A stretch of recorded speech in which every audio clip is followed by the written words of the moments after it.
नमस्कार, welcome to study IQ. मैं हूं प्रशांत धवन। नाउ रिसेंटली ये टॉपिक बहुत ही ज़्यादा न्यूज़ में है और भारत के लिए बहुत ज़्यादा कंसर्निंग है। बांग्लादेश के जो अटॉर्नी जनरल हैं, अटॉर्नी जनरल जैसे आपको पता है, किसी भी देश में एक बहुत ही ज़्यादा पावरफुल ऑफिशियल होते हैं।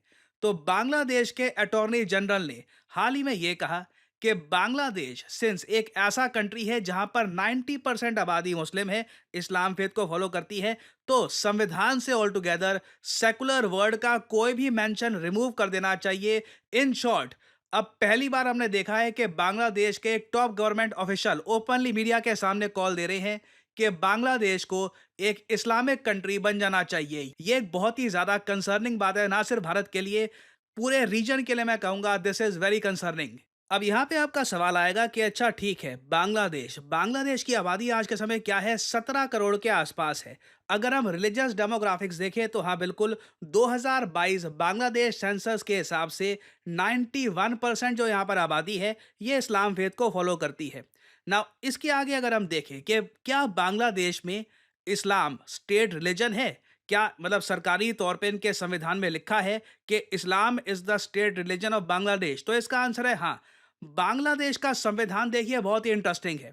जो आज के समय कॉन्स्टिट्यूशन चल रहा है बांग्लादेश का, वहां पर बिल्कुल ये बात लिखी है कि Islam is the main religion, but Islam is the state religion. मगर साथ ही साथ बांग्लादेश के संविधान के चार बहुत ही इंपॉर्टेंट पिलर्स हैं। ये पिलर्स आते हैं शेख मुजीबुर रहमान की आइडियोलॉजी से। शेख मुजीबुर रहमान आप सबको पता होगा, शेख हसीना के पिता थे।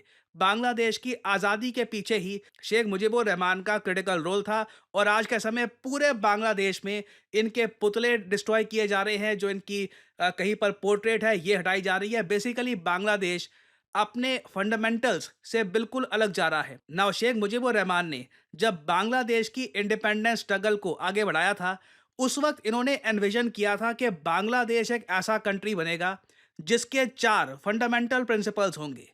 पहला नेशनलिज्म, राष्ट्रवाद। दूसरा सोशलिज्म। तीसरा डेमोक्रेसी। और फाइनली सेकुलरिज्म। सेकुलरिज्म देखिए शेख मुजीबुर रहमान के हिसाब से बहुत इंपॉर्टेंट है, क्योंकि बांग्लादेश में आज भी 8 to 7% के आसपास हिंदू पॉपुलेशन है, कई और माइनॉरिटी पॉपुलेशन भी रहती है। बट अब हम देख रहे हैं कि ओपनली कॉल्स दी जा रही है इनके अटॉर्नी जनरल द्वारा भी कि जो ये सेकुलरिज्म वर्ड लिखा है ना बांग्लादेश के संविधान में, इसको हटा दो। और अगर मान लीजिए सेकुलर वर्ड जेन्युइनली बांग्लादेश के संविधान से हटता है, तो सिर्फ ऐसा नहीं है कि बांग्लादेश के संविधान का एक सर्टन आर्टिकल है वो अमेंडमेंट से चेंज कर दिया जाएगा, नहीं। देखो, जिस तरीके से बांग्लादेश के संविधान को बनाया गया था शेख मुजीबुर रहमान की सोच के हिसाब से, इसमें कई अमेंडमेंट्स भी हुई है, जैसे 15 अमेंडमेंट जो बहुत इंपॉर्टेंट है फॉर बांग्लादेश कॉन्स्टिट्यूशन।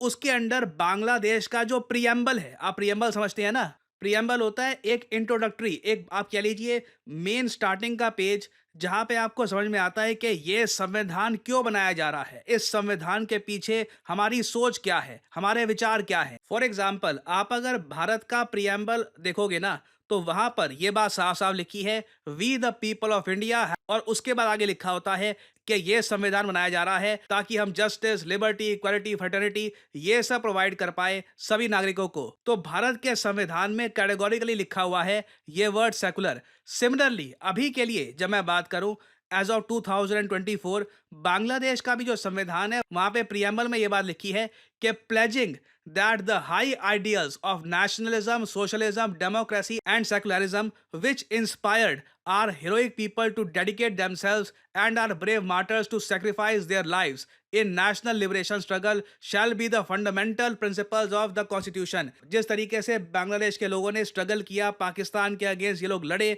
बलिदान दिया, और इन प्रिंसिपल्स के आधार पर इनकी मेन लड़ाई थी, तो ये प्रिंसिपल्स हमेशा इंस्पायर करेंगे बांग्लादेश को। तो इसमें से ये सेकुलरिज्म हटा देना, ये आप कह लीजिए अब हम देख रहे हैं एक डेंजरस टर्न ले रहा है बांग्लादेश का, जो ये न्यू बांग्लादेश बनाने का जो कॉन्सेप्ट है। मैंने रिसेंटली द इकोनॉमिस्ट का एक आर्टिकल देखा, वहां पे ये लिखा था कि 2024 का सबसे बड़ा रेवोल्यूशन जो बांग्लादेश का रेवोल्यूशन था, इसकी वजह से जो बहुत सारे आबादी है इनकी वो बहुत सफ़र करे, क्योंकि मोहम्मद यूनुस ना इलेक्शंस करवा रहे हैं। इनके अटॉर्नी जनरल अगेन किसी रैंडम आर्टिकल या कहीं पर नहीं, हाई कोर्ट में खड़े होकर ऑफिशियली ये स्टेटमेंट देते हैं कि Bangladesh being a 90% Muslim majority country, तो सेकुलरिज्म वर्ड यहाँ पे डाल देना चाहिए। और उसके अलावा कंट्री के फाउंडिंग फादर की जो जो भी स्टैचूज है, जो भी पोर्ट्रेट्स है, ये डिस्ट्रॉय कर दी जा रही है। This is very concerning for India. और आप अगर एक ग्लोबल कंटेक्स्ट के हिसाब से देखें, तो अगर हम बांग्लादेश को यहाँ पे काउंट ना करें, तो दुनिया में आज के समय सिर्फ 10 देश बचे हैं जो मुस्लिम मेजॉरिटी तो है, मगर फिर भी संविधान में एटलीस्ट ऑन पेपर वहां पर सेकुलरिज्म आपको मिलेगा। For example, number 1 Indonesia. जी हाँ, इंडोनेशिया में मुस्लिम मेजॉरिटी है, but at the same time constitutionally वो एक सेकुलर कंट्री है। उसके अलावा Turkmenistan, Uzbekistan, central Asian countries जो है वो सेकुलरिज्म प्रॉपरली फॉलो करती है। तजिकिस्तान, काजाख्स्तान, इवन एजरबाईजान आप अगर देख लीजिए, तो वो एक सेकुलर कंट्री है बाय कॉन्स्टिट्यूशन। टर्की भी अभी एक सेकुलर देश है bye constitution. Senegal, Albania, Bosnia, ये सब कंट्रीज सेकुलर है। और बांग्लादेश भी उम्मीद करता हूं कि इस लिस्ट में बना रहेगा इन द फ्यूचर। और फाइनली आप लोगों से एक सवाल पूछूंगा कि इनमें से किसको हाल ही में डोनाल्ड ट्रंप ने अपॉइंट कर दिया है as US ambassador to United Nations. बहुत इंपॉर्टेंट पोस्ट होती है, पूरी दुनिया सुनती है कि यूएसए के जो एम्बेसडर है टू यूएन, ये क्या कह रहे हैं। ये है यहाँ पे आपकी ऑप्शन, आपको बताना है कि who is the new US UN ambassador. Elise Stefanik, Nikki Haley, Mike Pompeo या फिर बराक ओबामा। कमेंट सेक्शन में करिए उत्तर। जो लोग देंगे सही आंसर, उनकी कमेंट को मैं दे दूंगा हार्ट, ताकि बाकी लोग समझ पाएं कि सही आंसर क्या है। और आप लोगों के लिए एक बहुत ही बड़ी अनाउंसमेंट, स्टडी आईक्यू की मेगा सेल हो चुकी है एक्टिव। ये सेल सिर्फ 3 दिन तक चलेगी। आपको करना क्या है, कमेंट सेक्शन में जाइए, यहाँ पे आपको मिल जाएगा ये लिंक। इस लिंक पर करिए click, UPSC live SIP plus. Now SIP देखिए, हमारा प्रीलिम्स के लिए एक स्पेशल प्रोग्राम है जिसमें प्रीलिम्स की एक क्रैश कोर्स के अंडर तैयारी आपकी कराई जाती है। बाय द वे, अगर आप अगले साल यूपीएससी का अटेम्प्ट नहीं देना चाहते, आपका एक लॉन्गर विजन है, तो आप अगर दूसरा बैच भी लेते हैं तो वहां पर भी आपको SIP कोर्स जो है इसका फायदा मिलेगा। बट ऑब्वियसली जो ये प्राइस यहाँ पर लिखा है, नेवर पे दिस प्राइस, नेवर एवर पे दिस प्राइस। यूज करिए यहाँ पर कोड PD10, ये जो लिखा है ना यहाँ पे 3 ऑफर्स अवेलेबल, इस पे क्लिक किया।